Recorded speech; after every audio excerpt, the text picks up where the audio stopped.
Buenas tardes, espero que ya me estén escuchando y si no, ustedes disculparán todas estas eh, disparidades en la transmisión, es mi primera vez, pero también por algo suceden las cosas. Perder el avión me permite por vez primera estar en una teleconferencia, en una clase a distancia y bueno, primero que nada debo agradecer enormemente a Lulú Garduño, a la Casa de la Cultura Jurídica de Acapulco, por la invitación para estar con ustedes en este curso de Historia del Constitucionalismo Mexicano.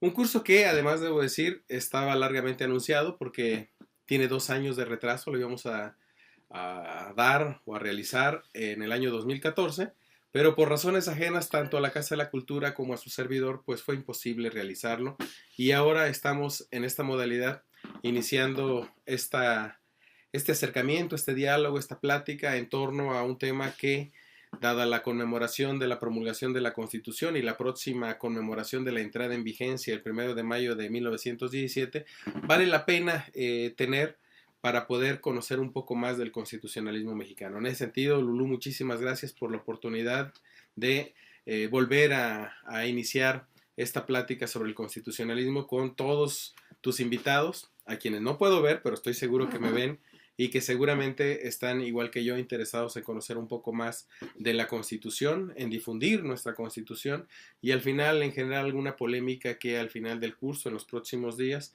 tendremos necesariamente que realizar para preguntarnos realmente qué estamos conmemorando, qué estamos festejando, qué estamos celebrando 100 años después de la aprobación, de la promulgación de esta Constitución y por supuesto de la entrada en vigor ese 1 de mayo de 1917. En segundo lugar, pues déjenme decirles que este curso debería ser un poco más amplio, debería tener más horas, debería tener más sesiones, pero bueno, nos trataremos de ajustar para que en estas 3 sesiones que realizaremos en estos 3 días podamos avanzar al conocimiento, si no profundo, al menos puntual, de lo que representa el constitucionalismo mexicano en términos de emisión de documentos constitucionales, pero también en la realización práctica de lo que las constituciones han establecido en los últimos años. Primero que nada, debo decirles que el contenido lo vamos a dividir en 3 etapas, 3 épocas. No sé si estén a la vista la presentación que preparamos para este curso, que divide el constitucionalismo mexicano en una primera etapa consistente en el recorrido que corresponde, no la puedo yo ver, que corresponde de 1808 a 1847.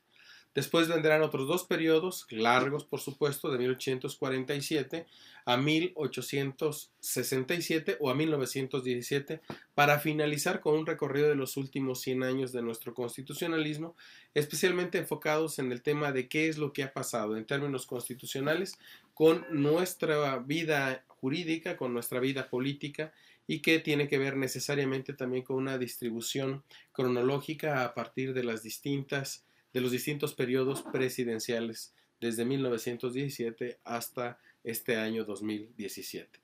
Iniciaríamos diciendo que cuando hablamos del constitucionalismo mexicano, nosotros tenemos que preguntarnos siempre de dónde vamos a tomar o dónde vamos a anclar nuestro constitucionalismo.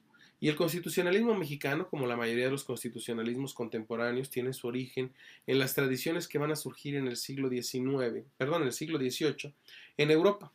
En el caso particular, si tienen a la vista la presentación, verán que este periodo servirá para recorrer los antecedentes de nuestro constitucionalismo, las independencias de México y sus proyectos, y hablo en plural porque podemos verlo desde 2 perspectivas: la independencia que va a tener lugar en el sur en 1813 con una declaración en Chilpancingo, y la declaración de independencia que se va a firmar después en 1821 en septiembre por parte de Iturbide en la Ciudad de México.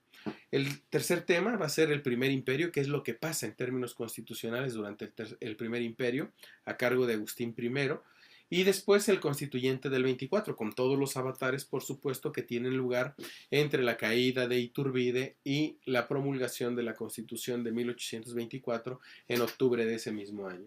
Después analizaríamos las experiencias constitucionalistas, tanto en el ámbito federal como en el ámbito centralista, que van a caracterizar este periodo que va de 1808 a 1847 y que trascienden, porque necesariamente tenemos que pensar en que ese centralismo, en que esas ideas monárquicas y que ese federalismo va a estar en pugna prácticamente hasta 1867, cuando se restablezca la República y quede de manera definitiva ya señalado el rumbo republicano, el rumbo federalista que va a tener el país.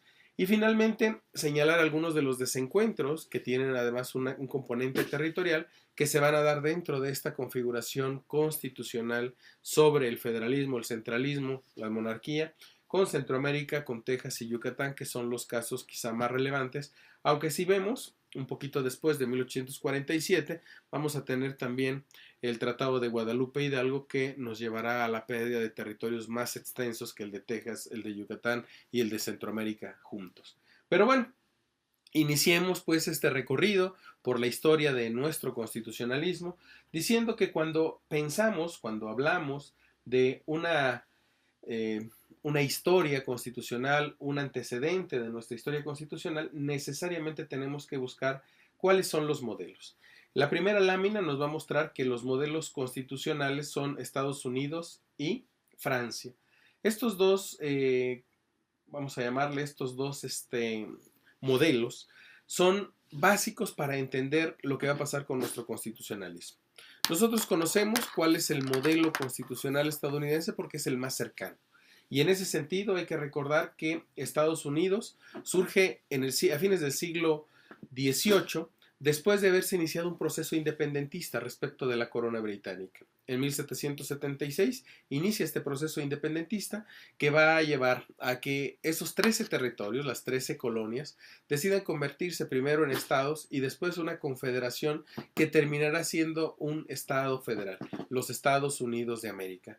Un proceso complejo, un proceso bastante amplio en términos de discusión política, sobre todo porque los representantes de esos 3 estados tienen que discutir desde la perspectiva que tiene cada uno de los grupos o de las comunidades de cada una de las colonias, ¿sí? ¿Qué es lo que quieren construir? ¿Qué es lo que quieren lograr? Y esa discusión va a tener lugar pues prácticamente entre 1776 y 1787. En ese periodo, y esto es algo muy importante que debemos destacar, en ese periodo cada colonia convertida en estado va a tener su propia constitución, va a elaborar su propia constitución. De forma tal que para 1787 los estadounidenses, los colonos habitantes de esos nuevos estados americanos, lo que van a tener son, ¿sí?, prácticas constitucionales ya establecidas en un texto. Y esto es sumamente importante.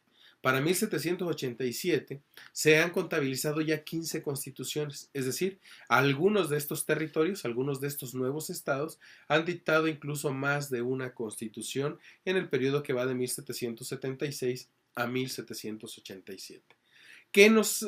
¿Para qué nos sirve este dato? Para decir que cuando están construyendo su constitución, los Estados Unidos de América ya tienen una experiencia previa en cada uno de los estados donde sus representantes discuten, ¿sí?, el texto de sus constituciones locales. Para el conocimiento general, pues nosotros sabemos que esas colonias están sobre el Atlántico. Ustedes verán en el mapa cómo se puede identificar, en qué parte se puede identificar el nacimiento de los Estados Unidos, un país muy pequeño, porque solo se refiere a las colonias que están en el Atlántico Norte, de Georgia hasta Massachusetts. Esas 13 colonias son el origen de los Estados Unidos, que si lo ven en el mapa que aparece en el recuadro inferior derecho, pues bueno, era una porción territorial muy pequeña que ha crecido abundantemente con el paso del tiempo. Cuando nosotros nos ocupamos de esta revisión, vamos a llamarle constitucional, también tenemos que hacer presente o tener presente que en el modelo constitucional americano, lo primero que resalta es la idea de cambiar del modelo monárquico, es decir, del modelo que se tiene a cargo de la corona británica, a un nuevo modelo. Y en este caso, nosotros vamos a encontrar que la Constitución de los Estados Unidos, que las constituciones locales de cada uno de los estados, buscan el establecimiento de un modelo republicano. Y esta es una novedad en el contexto constitucional mundial. Todos podemos rastrear de alguna manera los modelos constitucionales a partir de monarquías. Es más, si nosotros revisáramos algún texto como el de Mauricio Fioravanti, el de Constitución de la Antigüedad a nuestros días, encontraríamos vestigios de este constitucionalismo, incluso o preferentemente en los experimentos monárquicos que tienen lugar prácticamente desde los griegos en el siglo V antes de Cristo. Esta revisión también nos mostraría que la idea de la Constitución en lo absoluto está reñida con el monárquico, es decir, pueden existir monarquías con constituciones y sabemos hoy día que en el mundo existen sistemas basados precisamente en ese modelo, las monarquías constitucionales que no representan de ninguna manera un contrasentido. Por el contrario, se trata de una experiencia que cada uno de los países ha considerado valiosa, ha considerado viable para el desenvolvimiento de su sistema político y lo han mantenido. En el caso mexicano, nosotros vamos a encontrar precisamente que hemos tenido experimentos monárquicos, primero con Agustín I y después con Maximiliano, que hablan de que dentro del sistema político en algún momento ha existido la pretensión o existió la pretensión del establecimiento de una monarquía de carácter constitucional, como tendía a ser el Segundo Imperio, la visión que tenía Maximiliano I. Pero bueno, en este primer momento nos encontramos entonces con un modelo novedoso, la república. Y este modelo republicano es el que va de alguna manera a solventar las deficiencias que tiene la representación ante el modelo monárquico de las colonias. ¿A qué se refiere esta falta de representación o este déficit o esta carencia? Primero que en el modelo monárquico, la mayoría de los colonos pagaban sus impuestos a las coronas, a la corona británica, pero no tenía a cambio una representación dentro de los órganos que se encargaban de dictar las leyes, que se encargaban de legislar, es decir, la Cámara de los Comunes y la Cámara de los Lores. Y en ese sentido, uno de los principales argumentos que tenían los independentistas es el de no pagar a menos que tuvieran representación.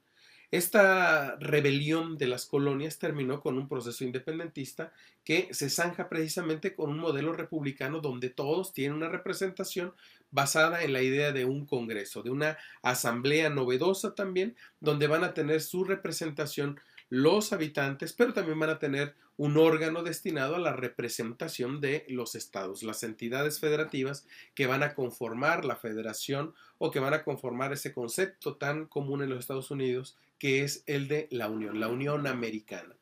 En el caso particular del modelo estadounidense, esta constitución es el resultado de la discusión de los representantes de esas 13 colonias, que reunidas como Congreso Constituyente van a dictar un texto constitucional.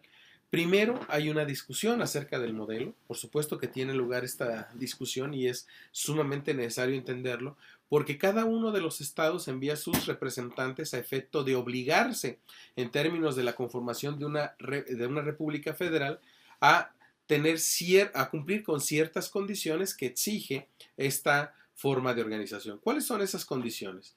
Con el paso del tiempo las vamos a ver de manera más clara, pero diríamos, por ejemplo, que lleva aparejada la conformación de un gobierno que está, si no por encima de todos los gobiernos estatales, sí con una calidad tal que le permite tomar decisiones que están por encima de los gobiernos estatales.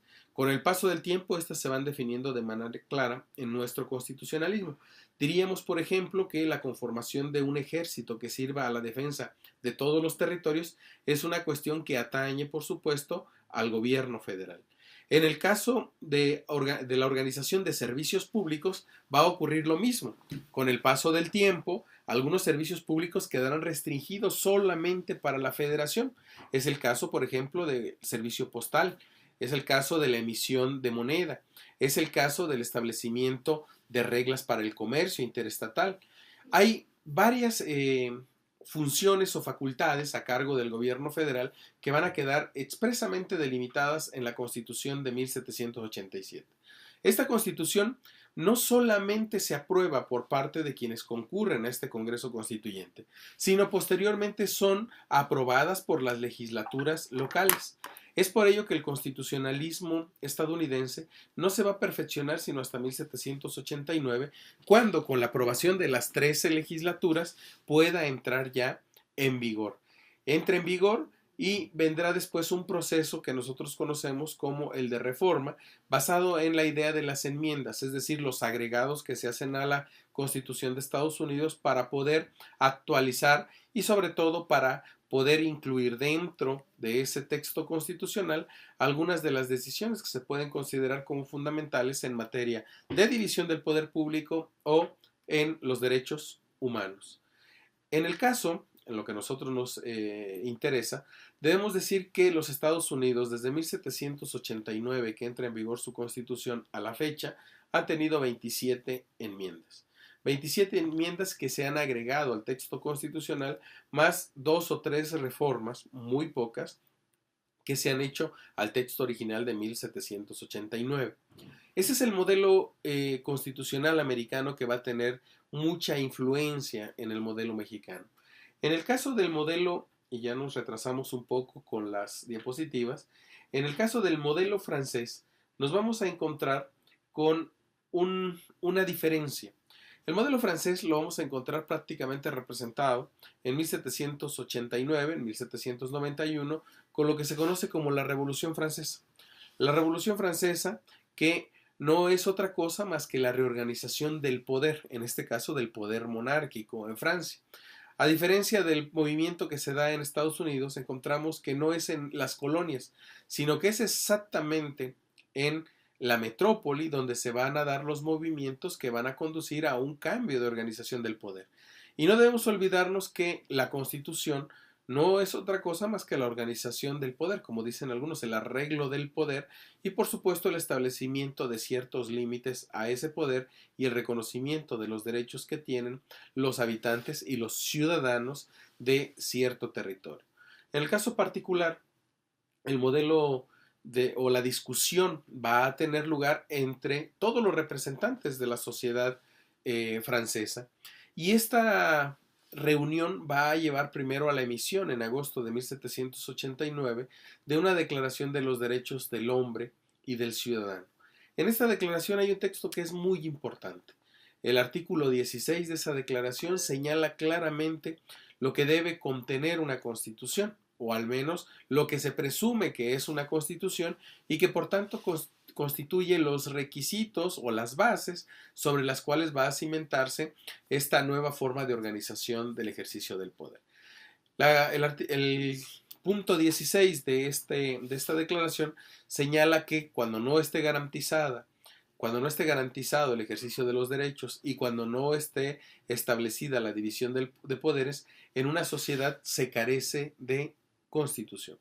Y este es un modelo que también resulta muy importante porque en los estudios que se hacen de derecho constitucional casi siempre nos dicen hay una parte dogmática y hay una parte orgánica. La Constitución se divide en la parte dogmática y la parte orgánica.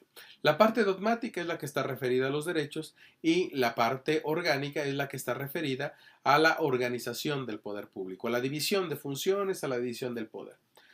Habrá que pensar que esto tiene efectos didácticos, sí, pero también habrá que pensar que en muchos sentidos, y es una tesis que sustento en lo personal, habrá que pensar que en muchos sentidos la idea de que la Constitución por un lado tiene derechos y por el otro lado tiene la división del poder público, en realidad puede considerarse que la Constitución solo tiene derechos y obligaciones.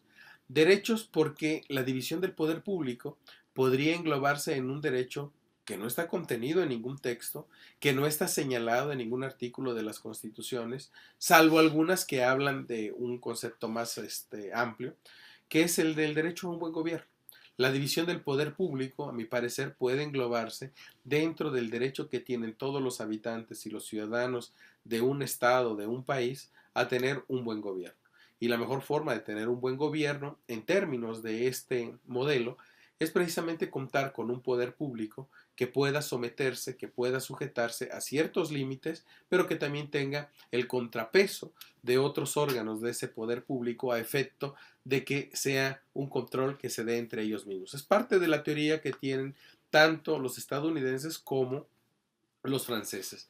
Por ello, esta visión de la Constitución, entendida como el recipiente de derechos y el recipiente de la división de poderes, de la división del poder público, puede matizarse en el sentido de considerar que se trata, ante todo, de un conjunto solo de derechos si entendemos la división del poder público como el derecho a un buen gobierno.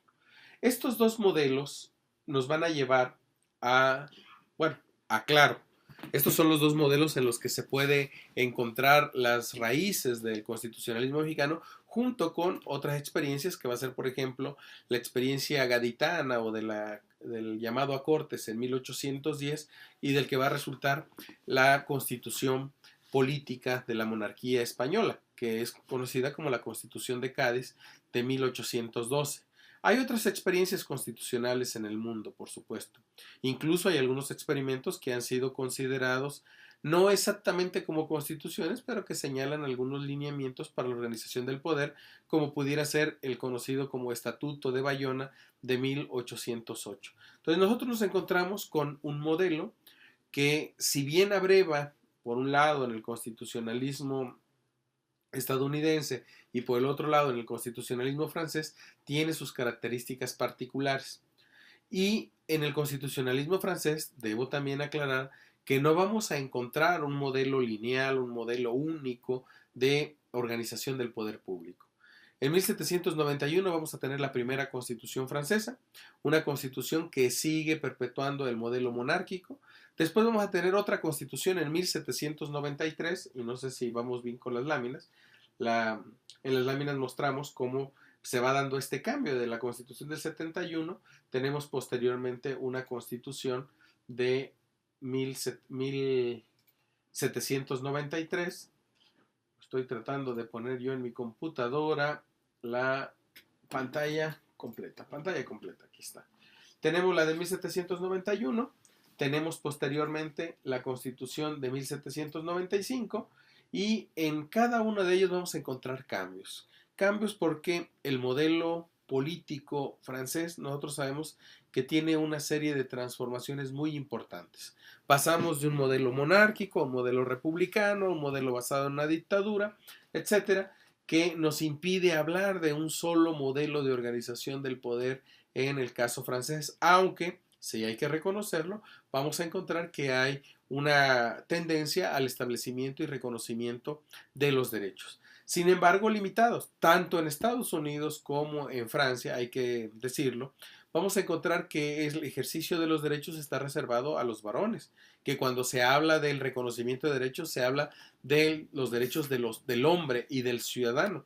En contraparte, en 1791, Olympia de Gauche se va a encargar de emitir también la Declaración de los Derechos de la Mujer y de la Ciudadana, es decir, un llamado de atención respecto de que en la forma de organizar el poder las mujeres todavía no tienen un espacio definido.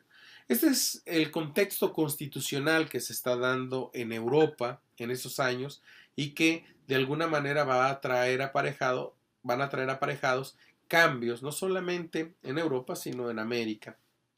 Teniendo estos dos modelos pasaríamos a otro referente, otra influencia que va a ser la de Cádiz.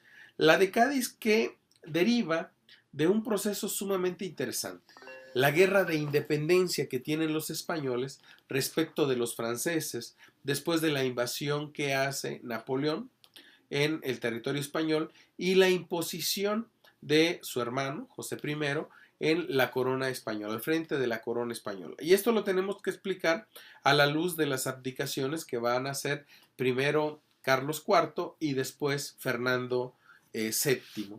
Estos procesos van a culminar con la llegada de José I al frente de la corona española y la búsqueda del restablecimiento de la Casa Real que ha sido separada, que ha abdicado a los derechos de la corona, pero que se considera que ha sido despojada.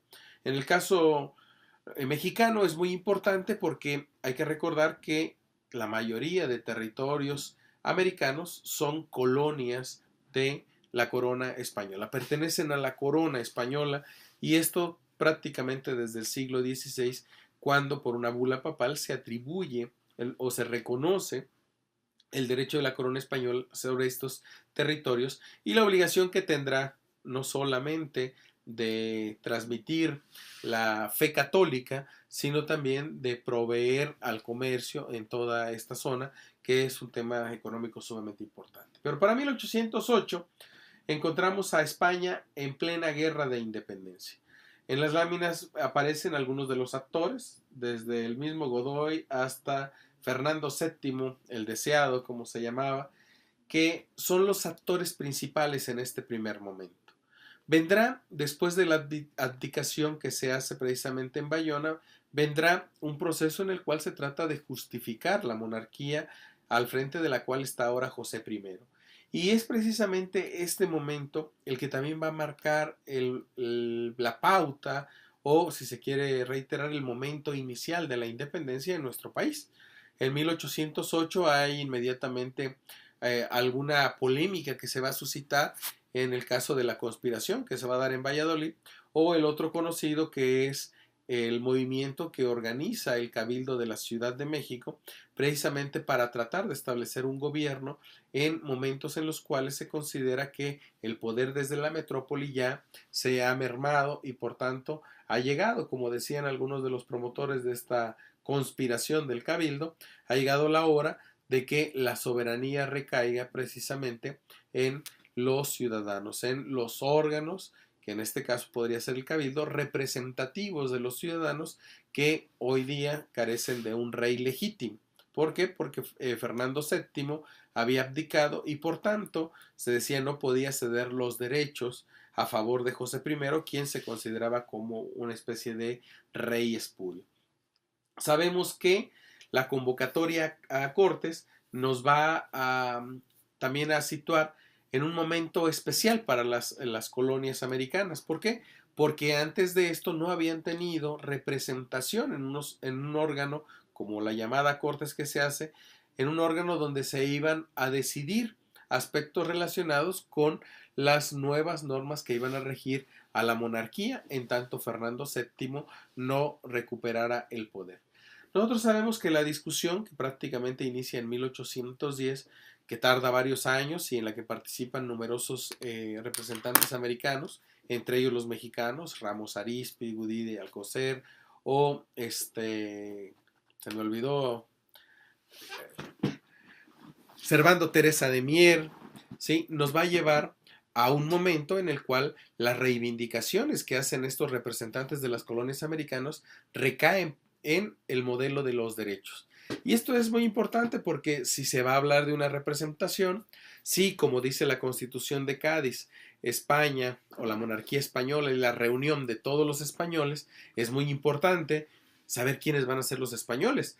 Porque si los españoles son todos los habitantes de las colonias, son todos los hombres y las mujeres, sería ideal mencionarlo en ese momento, que están en esos territorios, pues resulta claro que quien tiene mayor poder de decisión no son los peninsulares, no son los habitantes de España, sino los habitantes de todas las regiones americanas que exceden en número, por supuesto, a los habitantes de la península. Entonces, si se va a dar una representación de todos, pues imagínense, el poder prácticamente recaería, el poder de decisión recaería en las colonias americanas.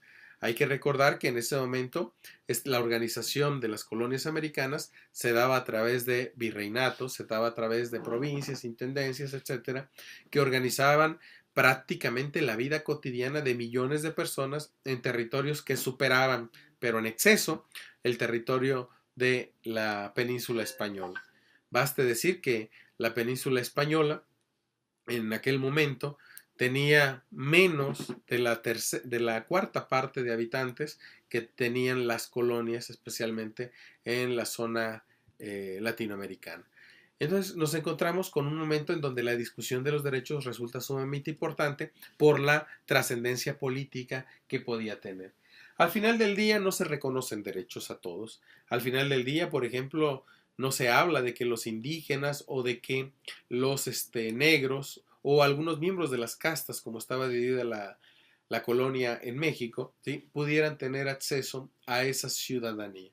Y eso evidentemente marcó también un punto de inflexión respecto de lo que los pensadores americanos tenían o la visión que tenían acerca de esa monarquía que se estaba organizando con la Constitución de Cádiz. En el caso y en lo que a nosotros interesa, sabemos que este proceso se acelera por las mismas pugnas que se están dando entre los diversos grupos. Por un lado, aquellos grupos afines a Fernando VII y por el otro lado, los grupos afines a José I. En nuestra revisión histórica podemos encontrar datos muy interesantes, como la de algunos mineros de las zonas septentrionales de la Nueva España, que llegaron incluso a ofrecer dinero a quien matara a José I. Tal era el nivel que se tenía en aquel momento, o la percepción que se tenía en aquel momento respecto de la llegada de un rey espurio al frente de la corona española.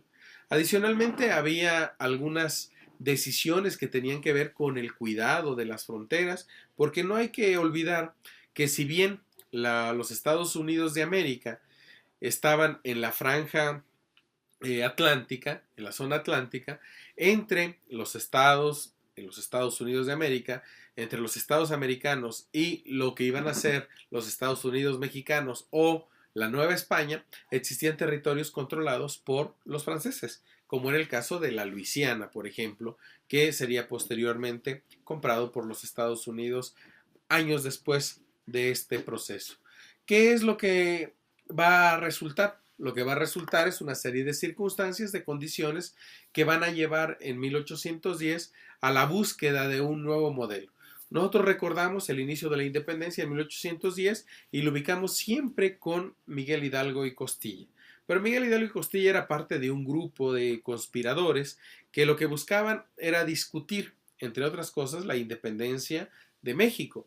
Y para ello, por supuesto, había una discusión en la cual participaban aquellos quienes deseaban que Fernando VII regresara al poder y otros quienes decían, pues bueno, estamos literalmente bien porque ya tenemos un rey que es José I.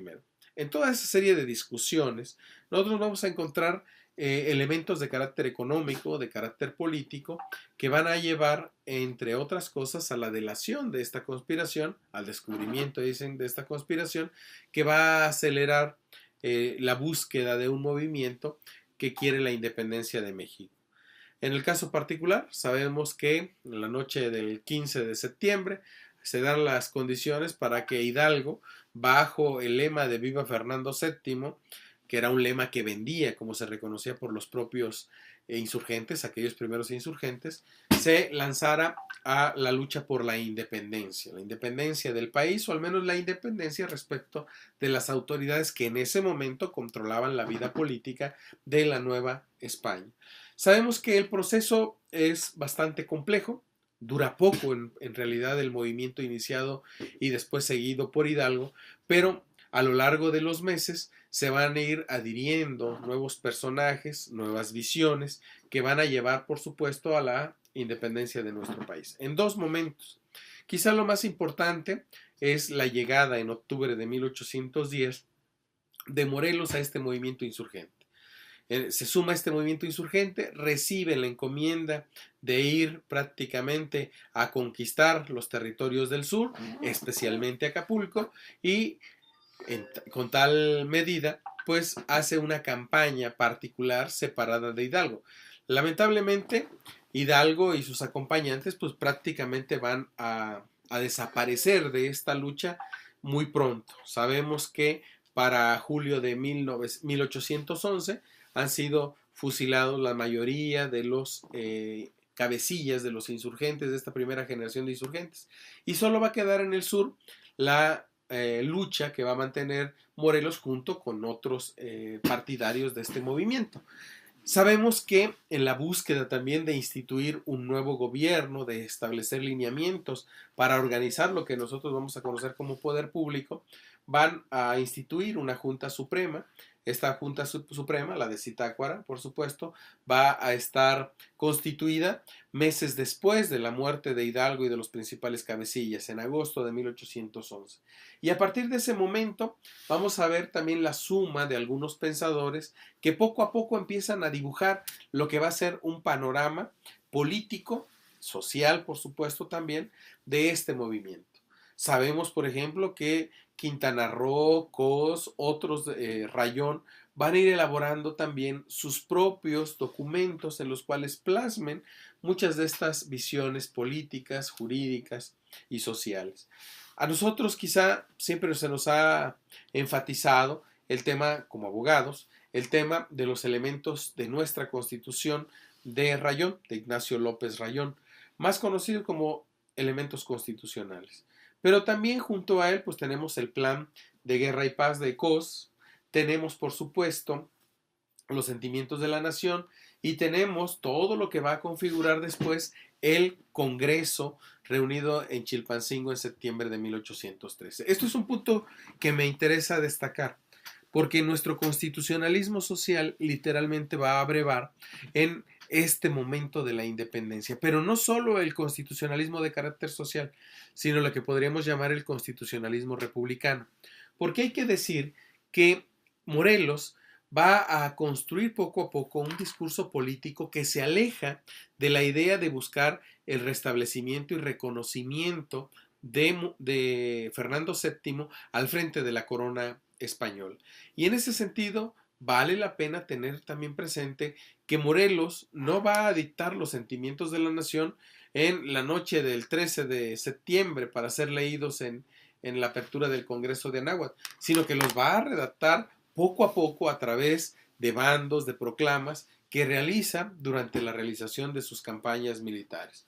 Y en ese sentido hay muchos datos que nos muestran a un Morelos que decide establecer en su paso por el sur, decide establecer principios o reglas relacionados, lo mismo con el congelamiento de los precios, es decir, que no haya un aumento en los precios, así como con decisiones en torno a la administración de justicia o el establecimiento de reglas relacionadas con la libertad y la igualdad de los habitantes de esa región.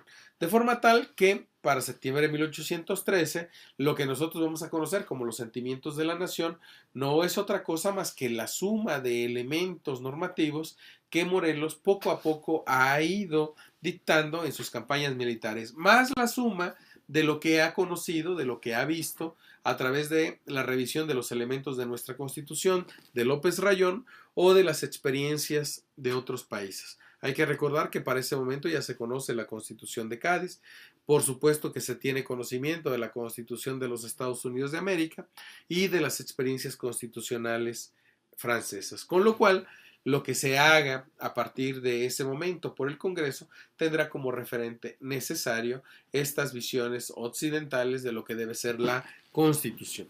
Establecido el Congreso, este nombrará a Morelos como titular del Ejecutivo. Y en la transformación que va a sufrir este modelo constitucional planteado en los sentimientos de la nación, no hay que olvidar que también Morelos había dictado el reglamento para la organización y funcionamiento del Congreso de Anáhuac. Y dentro de ese reglamento encontramos algunos principios que van a ser incorporados en la Constitución más adelante. Específicamente en octubre de 1814, cuando ese Congreso itinerante que inicia en Chilpancingo y poco a poco va recorriendo todo el sur, Tlacotepec hasta llegar, Tlalchapa hasta llegar a Apatzingán, ¿sí? Tiene la oportunidad de discutir. Llega, se emite esta constitución en octubre de 1814 bajo el nombre de Decreto Constitucional para la Libertad de la América Mexicana. Los insurgentes, los legisladores, los noveles constituyentes de la nación en aquel 1814, por supuesto que tenían ciertas dudas acerca de si ese decreto era una constitución o no lo era. Tanto que si vemos muchos de los textos de las proclamas que va a hacer este Congreso, enfatizan el hecho de que se trata por encima de todo de un decreto que es de carácter temporal. Solo va a regir en tanto un verdadero Congreso, decían, pueda dictar una nueva constitución, pueda dictar la constitución. ¿Por qué piensan o hablan de un verdadero Congreso?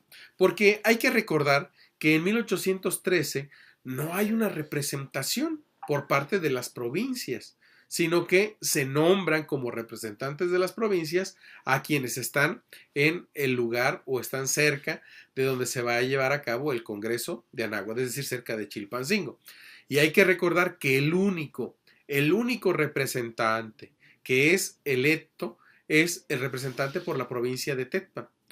En este caso, nos encontramos con el único diputado que efectivamente pasó por un proceso electivo que justifica la representación que va a tener dentro del Congreso de Anáhuac. Pero bueno, eso forma parte de la discusión que tienen los propios constituyentes o diputados al Congreso de Chilpancingo. Cuando nosotros revisamos qué es lo que hace ese Congreso, bueno, no solamente dicta el decreto constitucional, sino dicta una serie de normativas que son sumamente interesantes. Por ejemplo, las disposiciones relacionadas con el escudo nacional o con la bandera, o las banderas más bien, que va a tener el gobierno mexicano, la emisión de leyes en torno a las monedas, a las relaciones internacionales, los bandos que el propio Morelos, en su calidad casi de presidente, titular del Ejecutivo en ese momento, va a dictar como el bando que abole la esclavitud en octubre de 1813. Nos encontramos con una serie de disposiciones, de normas, que nos hablan de un carácter republicano, de un carácter social, de un carácter jurídico novedoso, que es totalmente distinto a lo que ha existido antes en el contexto europeo y especialmente en el contexto español. El constitucionalismo social, si le podemos decir así, inicia precisamente con esta serie de disposiciones a cargo del Congreso de Anáhuac, pero también del generalísimo Morelos. Evidentemente, y digo que es evidente porque todos lo vimos en la primaria, evidentemente el modelo planteado no va a tener mucho éxito porque al final del día los insurgentes no van a lograr la independencia del país. Capturado Morelos en 1815, es fusilado y la insurgencia queda de capa caída. Aunque hay, por supuesto, algunos elementos que nos permiten ver cómo el decreto constitucional estuvo vigente, por ejemplo, la instalación del Tribunal, del Supremo Tribunal de Justicia en Ario en 1814, nos vamos a encontrar con que en los próximos meses y años literalmente desaparecen todas estas instituciones construidas al amparo del decreto constitucional.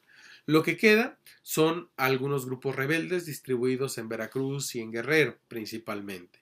Nos encontramos con un Vicente Guerrero que, habiendo jurado la Constitución, mantiene prácticamente la lucha insurgente durante los siguientes 6 años. Entre 1815 y 1821, Guerrero va a tener triunfos, derrotas, muchas derrotas, pero nunca va a perder la idea de lograr lo que su maestro, Morelos, quería para el país: el establecimiento de una república donde todos los individuos gozaran de los derechos y de la igualdad tan añorada por quienes pertenecían a las castas. Morelos pertenecía a las castas, Vicente Guerrero pertenecía a las castas y muchos y muchas de los primeros insurgentes eran miembros de las castas. Por ello, ese constitucionalismo va a ser reivindicado por Guerrero. Sin embargo, con el paso del tiempo pareciera que esto no tiene ninguna solución ya de continuidad para el triunfo de la causa insurgente. Sin embargo, se van a dar nuevamente las condiciones y las circunstancias para que ese ideal pueda llevarse a la práctica con algunos cambios, hay que reconocerlo.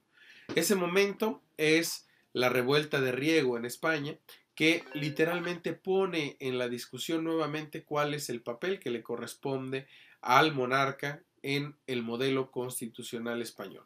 Se le impone la Constitución de Cádiz. Después vendrá un periodo bastante extenso en el cual se volverá al absolutismo, pero hay que recordar que la Constitución de Cádiz establece una monarquía de carácter moderado, una monarquía con limitaciones a cargo de un Congreso, a cargo de las Cortes, que podrían tomar decisiones incluso un poco más allá del monarca. Es decir, se hacía al monarca no como el representante omnipotente del Estado, sino como una parte del poder público, ¿sí?, de todo el Estado español.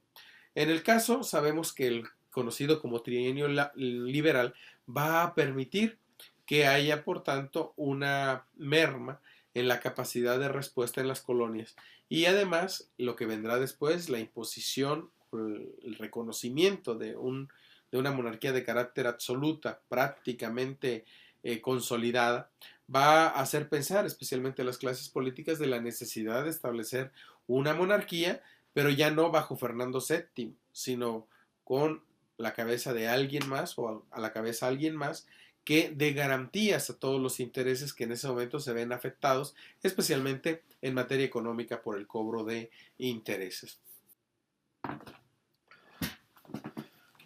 Bueno, espero que ya estemos otra vez al aire.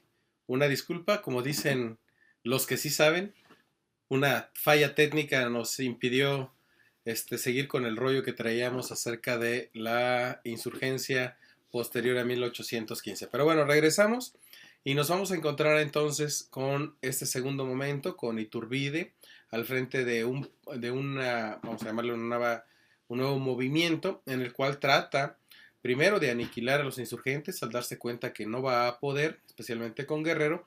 Lo que decide es pactar, se da una serie de intercambios epistolares, hay una correspondencia entre Guerrero e Iturbide que ha sido ampliamente señalada.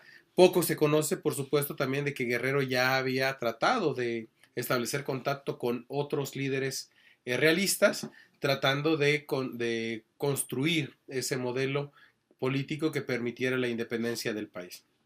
Sabemos que se va a concretar con Iturbide. Iturbide va a dictar el plan de Iguala en febrero de 1821 y ese es el momento en el cual podemos encontrar ya prácticamente concluido ese proceso independentista, dado que también para esas fechas ya ha estado en contacto con Guerrero y sabe que lo podrá sumar a este proyecto de independencia, monárquico por supuesto, pero bueno, con garantías sumamente. Bueno, hablábamos, si ya me escuchan, hablábamos de estos dos procesos de construcción de la independencia. Por un lado, la independencia de una república, que es lo que aparece en la Declaración de Independencia de la América Septentrional, que se va a dictar en noviembre de 1813 por el Congreso de Anáhuac, y la Declaración de Independencia del Imperio Mexicano, un modelo monárquico, en septiembre de 1821, entre cuyos principales promotores se encuentra, por supuesto, Iturbide. Estos son los dos procesos de independencia. México nace en el concierto internacional como un imperio, el Imperio Mexicano, que en 1821 pretende que un representante, un miembro de la Casa Real de los Borbón pueda llegar a gobernar este imperio. Se previene que en caso de que ninguno, pues bueno, habrá otras opciones para poder ocupar esa corona y nosotros sabemos que terminará ocupándola Agustín I.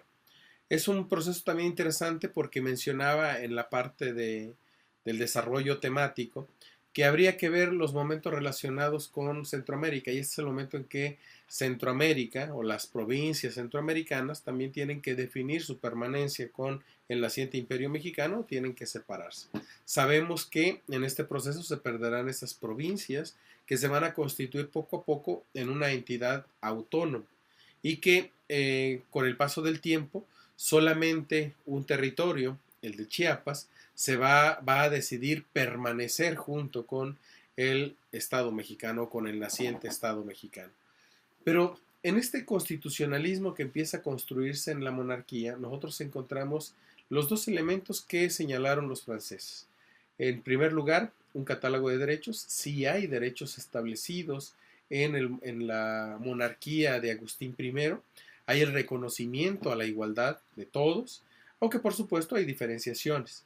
Sin embargo, la idea de que se está en presencia de una monarquía no permite el crecimiento de los individuos, dado que tiene el carácter de súbditos y no tanto de ciudadanos.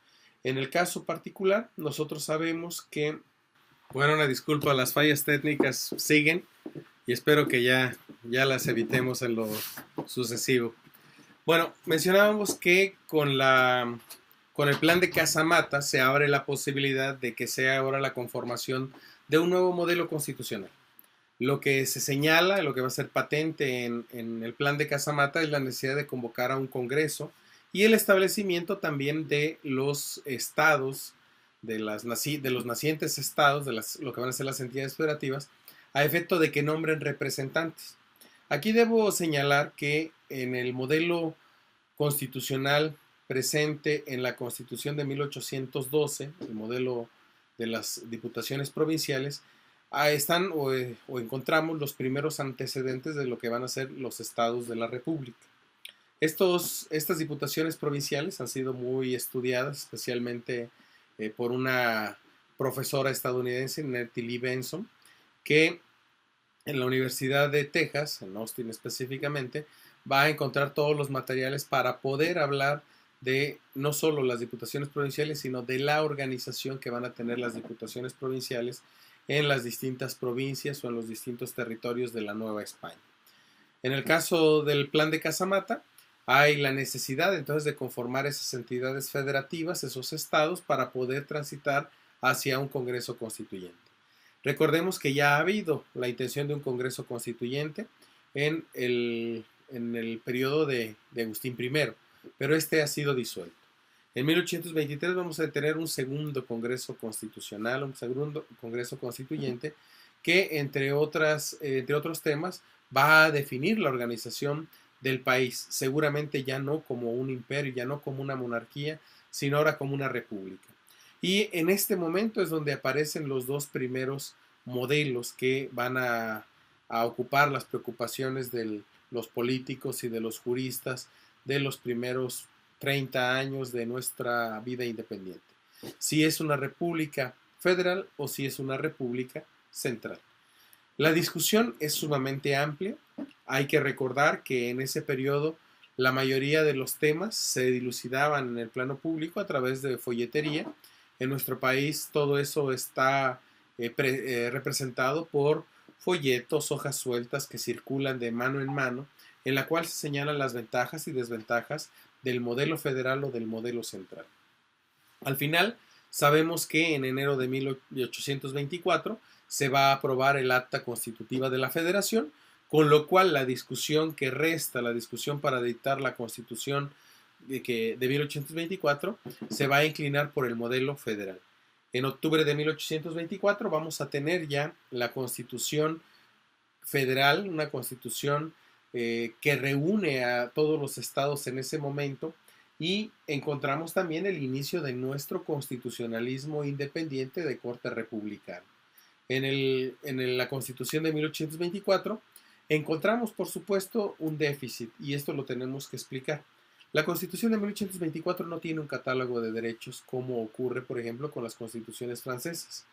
Pero hay que recordar que la Constitución estadounidense de 1787, que de alguna manera es el referente que están tomando en parte los constituyentes, no tiene tampoco un catálogo de derechos. Estos derechos se van a incorporar posteriormente a través de las enmiendas, especialmente en 1791, a través de 10 enmiendas que es conocida por muchos como una Carta de Derechos. ¿Por qué la Constitución estadounidense, que es también federal, no tiene este catálogo de derechos? Primero que nada, porque en aquel momento se consideraba que los derechos, la protección de los derechos, la garantía de los derechos, debía estar a cargo de las entidades federativas, de los estados. Hay que recordar, y esto es muy importante, que en Estados Unidos el modelo constitucional se basaba en que cada estado tenía su propia constitución. Y no hay que olvidar, porque también la mayoría de licenciados nos lo recordarán, hay que recordar y tener presente que antes de las constituciones había cartas de derechos. Ustedes recordarán que hacia 1776 Virginia tenía su Carta de Derechos, es decir, previo al dictado de su constitución. Por ello, se entendía que cada estado debía garantizar los derechos, porque los derechos en este aspecto se consideran que están siempre a cargo, son responsabilidad de los gobiernos locales. Este es un tema que vale la pena no olvidar, especialmente por la forma en que nosotros hemos organizado la administración pública o los niveles de gobierno. Si seguimos este tema de los derechos dentro del constitucionalismo mexicano, nosotros tenemos que entender que en materia de derechos había un federalismo sui generis, por cuanto en 1824 la ausencia de un catálogo de derechos obligaba a que los estados fueran los que definieran el alcance, los límites que tenían los derechos y las obligaciones de sus habitantes. Más aún, tratándose de la ciudadanía, hay que recordar que la Constitución de 1824 dejaba en manos de las entidades federativas, especialmente de los estados, la definición de quiénes debían ser considerados ciudadanos.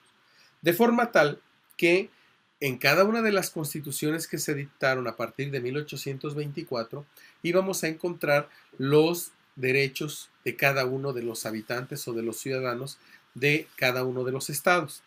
Nos encontramos entonces con que entre 1824 y marzo de 1827 se dictaron las constituciones de los 19 estados que en ese momento componían la federación.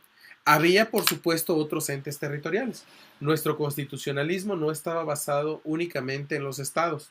Al igual que hoy, el constitucionalismo de 1824 federal tenía, por un lado, a los estados, al Distrito Federal, pero también a los territorios federales.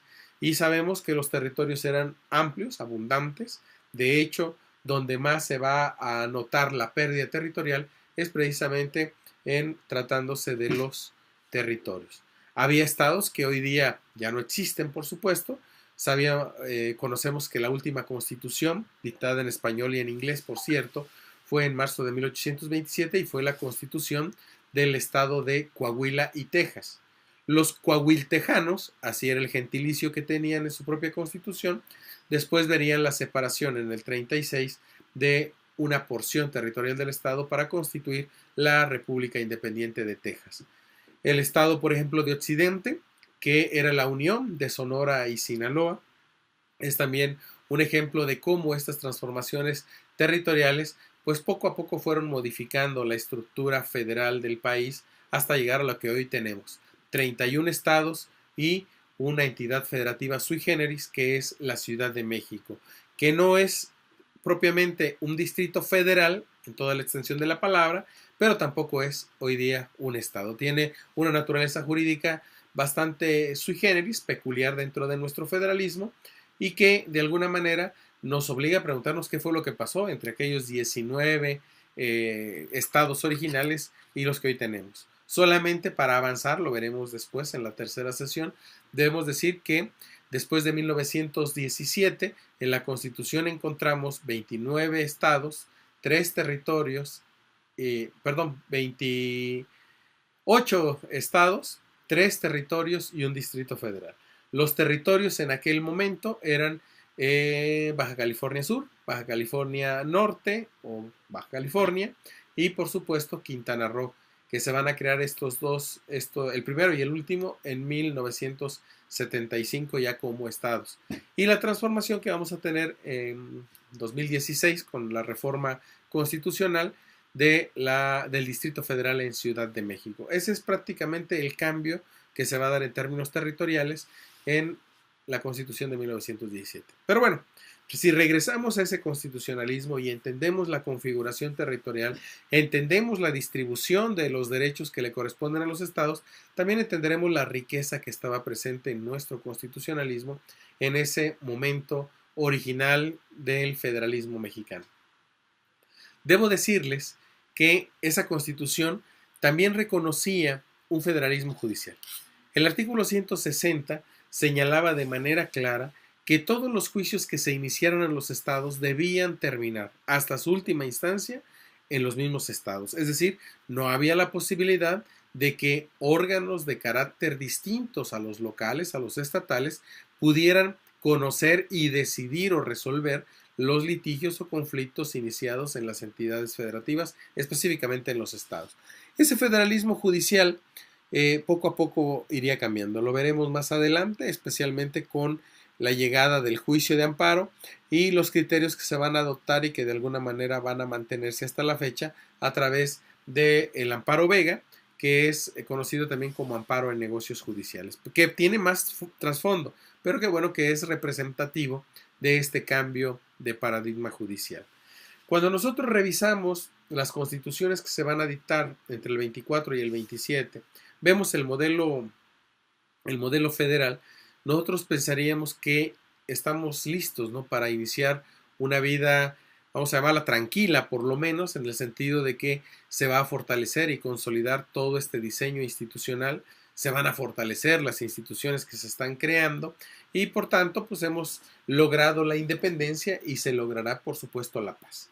En 1824 se va a elegir a Guadalupe Victoria como primer presidente de la República, terminará su periodo y aún y cuando hay varios intentos de levantamientos, conspiraciones y demás, cumple con el primer periodo. Antes de este presidente o de este ejecutivo unipersonal, vamos a tener un ejecutivo tripartita, integrado por tres integrantes de este poder ejecutivo. Pero a partir de 1824 tenemos ya un modelo unipersonal. Y aquí llamo la atención sobre este modelo unipersonal, porque los propios estadounidenses, cuando están conformando su modelo republicano, tienen ciertas dudas de que el ejecutivo sea unipersonal, es decir, que recaiga en un solo individuo, en una sola persona. ¿Por qué son las reticencias o por qué se considera que al menos suscita algunas dudas o cuestionamientos? Porque el modelo unipersonal en el ejecutivo a muchos les recuerda aquel modelo monárquico donde hay un rey y por tanto es una sola persona la que concentra el poder. Por ello hablábamos al inicio de esta idea de contrapesos, es decir, que el ejecutivo, el judicial y el legislativo en su momento sirvieran como contrapesos, como limitantes del actuar de los otros poderes. Y en ese sentido, el modelo unipersonal que se establece en nuestro país en 1824 es para muchos el germen de lo que va a evolucionar hacia el presidencialismo mexicano. Sabemos que en las elecciones que van a tener lugar en 1828 no se logra el establecimiento o el reconocimiento de aquel que triunfa en lo que podríamos llamar como contienda presidencial. Hay que recordar que en ese momento la elección del presidente no es a través del voto directo, sino a través de los votos de las legislaturas de los estados.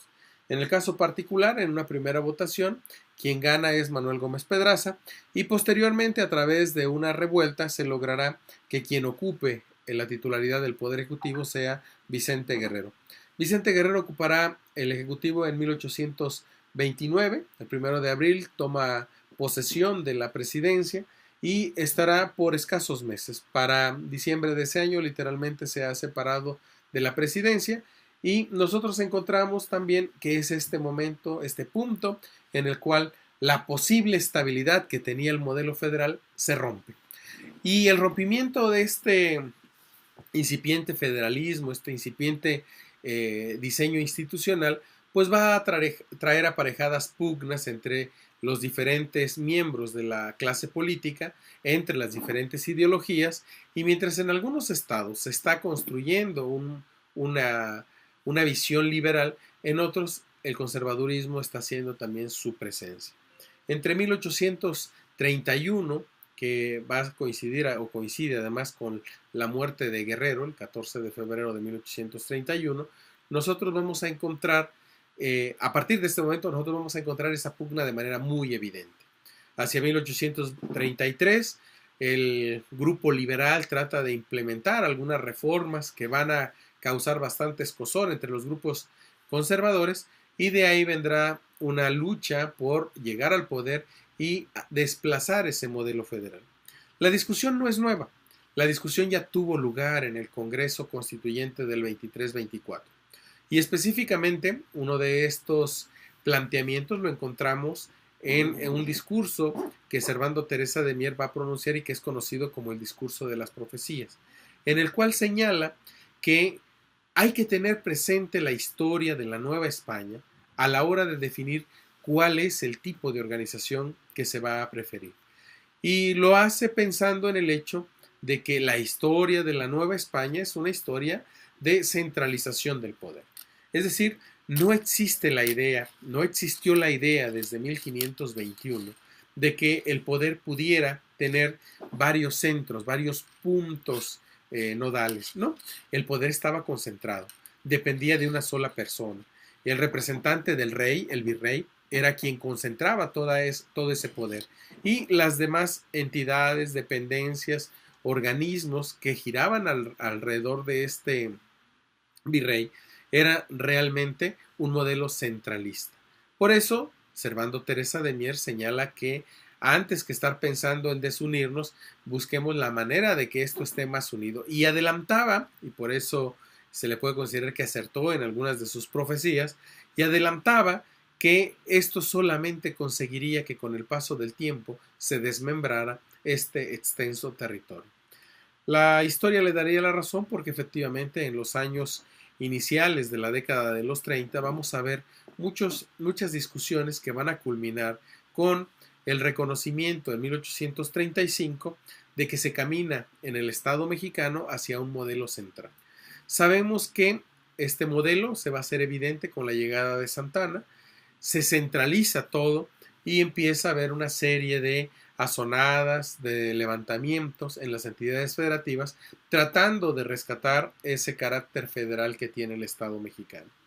Uno de esos levantamientos, por supuesto, es el que va a tener lugar en Texas, en Coahuila y Texas, el estado de Coahuila y Texas. En 1836 lanzaron un manifiesto los tejanos señalando que ellos quieren el modelo federal y que como no hay garantías de que este modelo se vaya a mantener, pues prefieren entonces separarse de la federación, hacerse a un lado.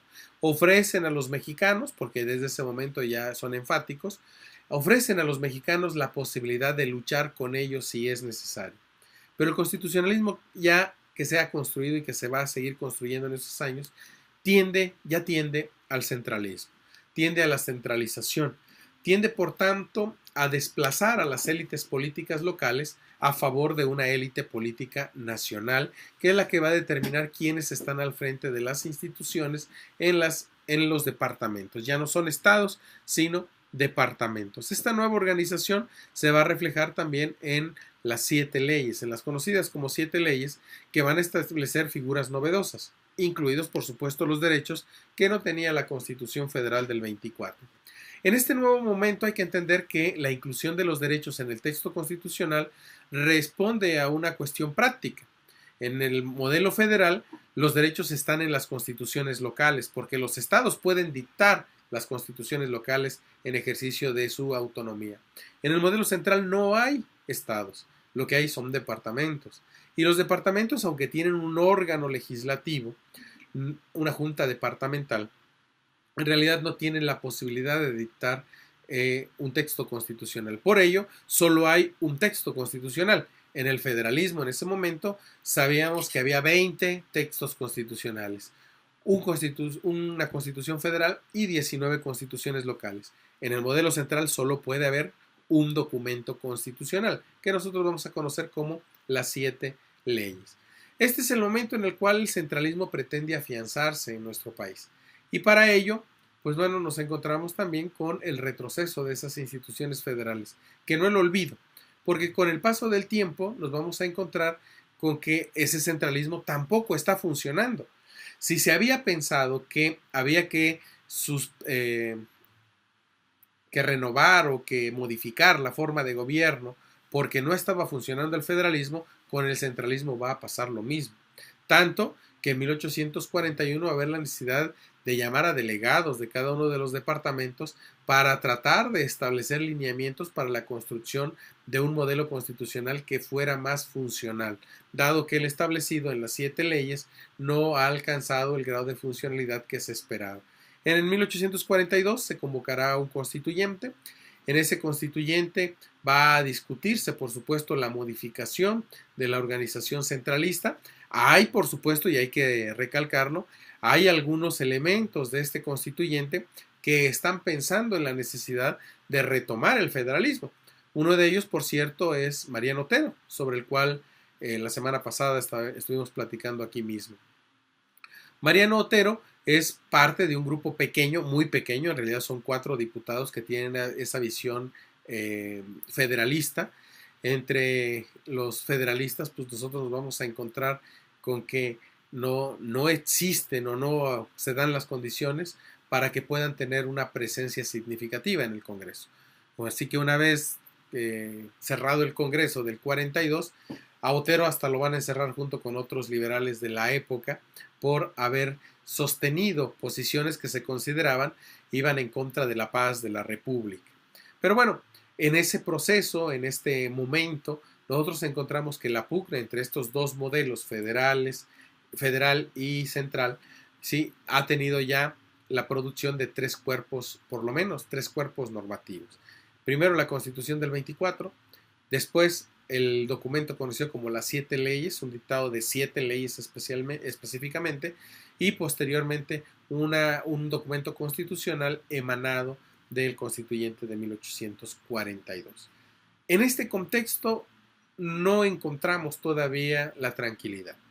A pesar de que llevamos desde 1824 o desde la independencia, desde 1821, a pesar de que para 1842 ya llevamos 21 años literalmente independientes, no ha habido la posibilidad de consolidar las instituciones, ni centrales ni federales. No hemos podido construir un constitucionalismo que realmente cumpla con las aspiraciones que se tenían al momento de buscar la independencia del país. Es en estos años en que nos encontramos también con una nueva generación. Yo hablaba, por ejemplo, de Otero, pero contemporáneos a él, Ignacio Ramírez o Guillermo Prieto, o muchos otros jóvenes que habían nacido en los últimos años de la colonia y que estaban entrando en la vida política. Eran pues una suerte de generación de transición, como se ha dicho. La generación que habiendo nacido en los últimos años o durante la época de la Guerra de Independencia, se encontraba ahora en un país nuevo, en un estado que se estaba construyendo, pero que todavía no alcanzaba ese grado de consolidación. No va a ser extraño que un joven Ignacio Ramírez escriba un documento, una nota periodística titulada Los Viejos, donde cuestione el hecho de que se han dictado numerosas constituciones y estas constituciones no han alcanzado el objetivo que se tenía al buscar la independencia en 1821. Entre 1842 y 1845 vemos nuevamente un intento del fortalecimiento del modelo central, vemos levantamientos, vemos motines, vemos en pocas palabras una inestabilidad política que también va a impedir que el centralismo, el modelo central, se consolide en el país. Sabemos que en esos años se están también definiendo cuestiones relacionadas con la definición territorial. Baste decir que en 1840 se ha separado también Yucatán de México y se ha constituido como una república independiente, bajo el mismo argumento que los tejanos. Ellos defienden, ellos tienden al federalismo y dado que no se puede sostener el federalismo, prefieren separarse. En 1841 Yucatán se dará su propia constitución y un dato que resulta importante para la historia del constitucionalismo mexicano es que en este momento se va también a establecer dentro de ese diseño constitucional una figura que va a ser la del amparo. Creación de Manuel Crescencio Rejón, que es uno de los redactores del proyecto de constitución y que posteriormente defenderá el modelo del juicio de amparo en la Constitución de Yucatán. Aunque no hay ningún amparo resuelto, lo cierto es que el origen del amparo entonces se da en Yucatán, que entonces es un país distinto de México, se ha separado, hay que recordarlo. El único documento con que se cuenta es el conocido como Amparo Balay, en el cual se solicita el ejercicio por parte del Poder Judicial de esta facultad reconocida en la Constitución yucateca. Lamentablemente no se conoce de la resolución que se pudiera haber dictado por parte de los tribunales yucatecos a esta solicitud. Sabemos que posteriormente los promoventes, que son varios de este amparo, serán fusilados, pero no tenemos ningún dato de que además de esta solicitud o el conocido amparo Balay se haya dado algún caso de juicio de amparo o del amparo concedido. Sin embargo, lo que sí estamos viendo es que esta discusión, esta pugna que se da entre la pertenencia o no de Yucatán a la República Mexicana, pues también es justificante para que veamos otros movimientos que buscan el restablecimiento del federalismo. Hacia 1846 se van a dar las condiciones para que se busque nuevamente el restablecimiento del federalismo y sabemos que para el 47 se dictará un acta constitutiva y de reformas. Constitutiva en el sentido de que restablece el modelo federal, y de reformas porque incluye nuevos elementos a la Constitución del 24 que buscan hacerla más funcional, que buscan que se logre gobernar con ese modelo federal de la Constitución más algunos de los artículos. Destaca, por supuesto, la inclusión de los derechos y el reconocimiento en el artículo 25 de que los tribunales podrán amparar también a los ciudadanos en el ejercicio y goce de estos derechos. Este es el momento en el cual, esto es sumamente interesante, se abre la posibilidad de que la Constitución Federal, que no tiene un catálogo de derechos, pueda contar con un catálogo de derechos. Uno de los constituyentes, uno de los diputados a este Congreso sui generis, es nuevamente Mariano Otero. Mariano Otero, que será además el encargado de presentar una iniciativa de ley de garantías individuales para que complemente lo que establece el artículo 5 constitucional. Es en este momento donde encontramos además una figura, un tema muy importante en el constitucionalismo mexicano, el de las leyes constitucionales, es decir, no solo leyes ordinarias, sino leyes que tienen un carácter constitucional, es decir, casi se equiparan al nivel de la Constitución y son las que desarrollan artículos específicos de la propia Constitución. Lamentablemente, estamos prácticamente a inicios ya de la llegada de los ejércitos estadounidenses. La intervención estadounidense está presente. En mayo de 1847, la Asamblea tendrá que disolverse después de haber dictado esta acta constitutiva y de reformas, y los estados tienen que prepararse para la defensa de la nación. Nosotros sabemos que en esta confrontación bélica México perderá, y en septiembre de 1847 tendremos a los estadounidenses en la Ciudad de México.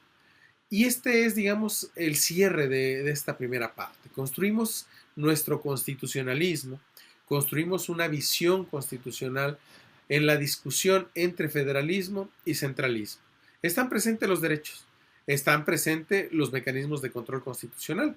Hay que decir, por supuesto, que el centralismo va a establecer el supremo poder conservador, que va a reconocer la construcción de una Suprema Corte de Justicia, de la división de poderes.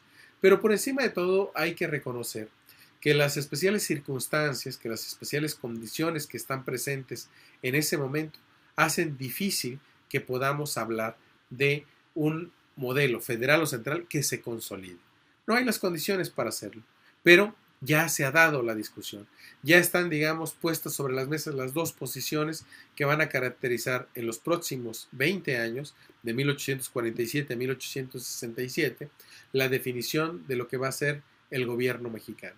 Es muy curioso, pero entre 1821 y 1847, en esos 25 o 26 años, vamos a tener claros cuáles son los modelos en pugna, y por esas cuestiones paradigmáticas o paradójicas de la historia en nuestro país, de 1847 a 1867, vamos a repetir otra vez los tres modelos.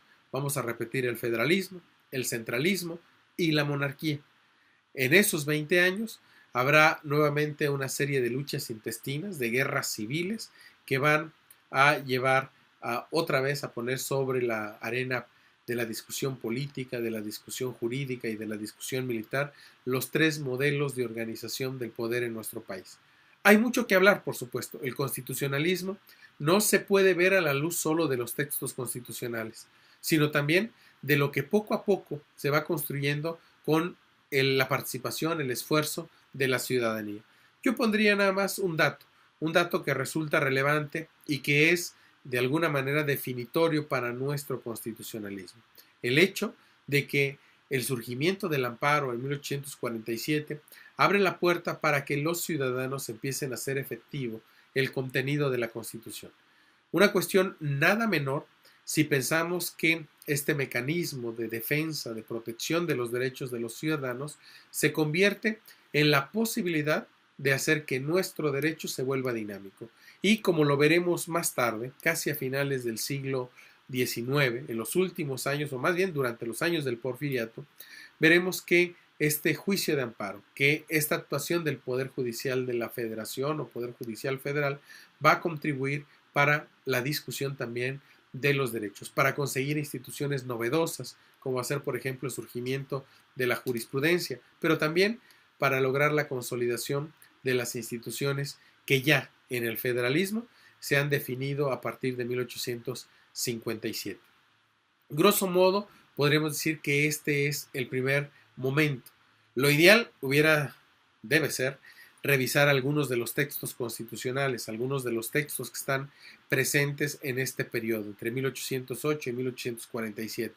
Pero, dada esta nueva característica, esta nueva modalidad del curso, que es la de una teleconferencia, una conferencia a distancia, donde ustedes me ven y sigo hablando, aunque ya me haya detenido, pues bueno, no me restaría sino decirles que nos vamos a ver mañana y nos vamos a ver para hablar de los temas que estoy seguro van a quedar pendientes, a menos que me digan ahorita quienes están viendo que hay una manera de interactuar, no sé si es posible, si no, mañana nos veríamos para resolver algunas de las cuestiones o algunas de las dudas que quedan en este momento pendientes. Pero bueno, yo preguntaría a quienes sí saben, ¿podemos interactuar en este momento de alguna manera con quienes están en Acapulco y su servidor? Bueno, me dicen que es bastante complicado. No tenemos todavía esa tecnología. Prometo ponerme al día y prometo comprometer a Lulú para que en las próximas veces que pierda el avión pueda hacer lo mismo, pero ya interactuando con todos ustedes. No me restaría entonces más que en este momento despedirme de ustedes, decirles muchas gracias por su atención, si es que me vieron además, porque no estoy seguro que me hayan visto, pero bueno, muchas gracias por su atención, nos vemos mañana, ojalá y haya la posibilidad de que todos puedan tener acceso a la presentación, no sé si la tuvieron a la vista, a la presentación, está un poco extensa, son más de 200 láminas, pero les sirve también de orientación por si hay alguna pregunta, algún cuestionamiento que el día de mañana prometo desahogar puntualmente, sobre todo porque pretendo llegar también puntualmente mañana a las 5 de la tarde para, hasta que el cuerpo aguante, resolver todas las dudas y continuar con ese periodo que son los siguientes 20 años y un poco más hasta llegar al Porfiriato y si podemos hasta los inicios del siglo XX. Por ahora, pues muchas gracias y nos vemos mañana. Hasta pronto.